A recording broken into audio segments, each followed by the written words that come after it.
Willie, describe at Ebor at York, a great handicap. You won it in the past, of course, with Santa back in 2009. Great finish, just getting up in the line. That's right.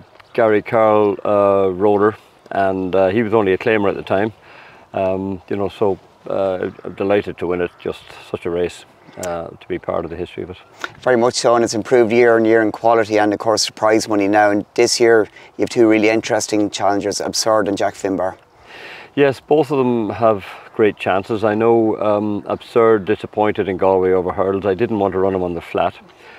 He just got a bit free over that trip and ran disappointing, but he come out of the race well. So I'm looking forward to going to York with him.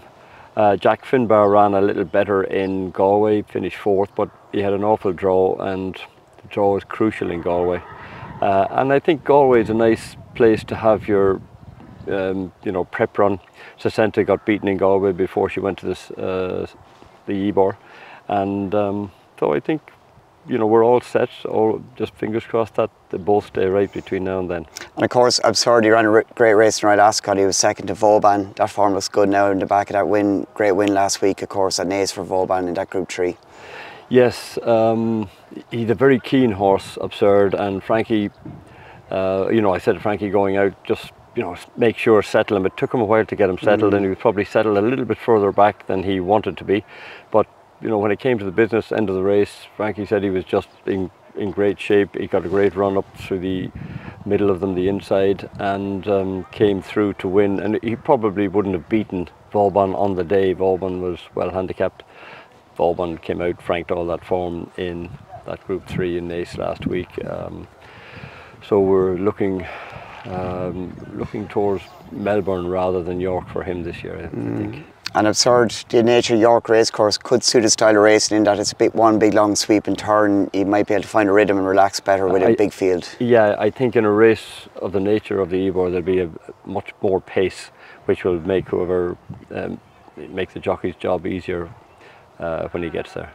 Jack Finbar is fascinating, of course, Group 3 winner back in 2018, one run 2019, and 4 years on he made a great debut for you at Roscommon, and you mentioned the draw at Galway recently.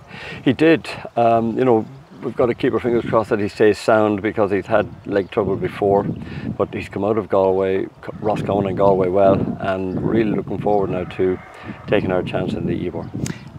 The staying race in general have improved in quality over the years. These are two very nice horses going there, but it is an ultra competitive contest. It's always so competitive. You could run well there and finish 7th, it's so competitive.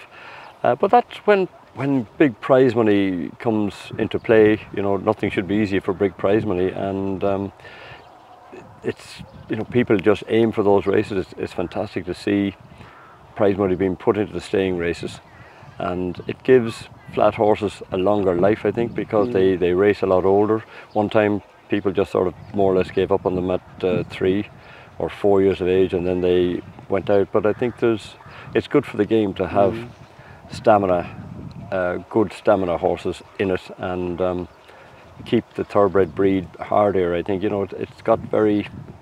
seemed to get very weak just with fast commercial horses running at 2 and 3, but now I think they're putting more effort into stamina events, and it's paying off.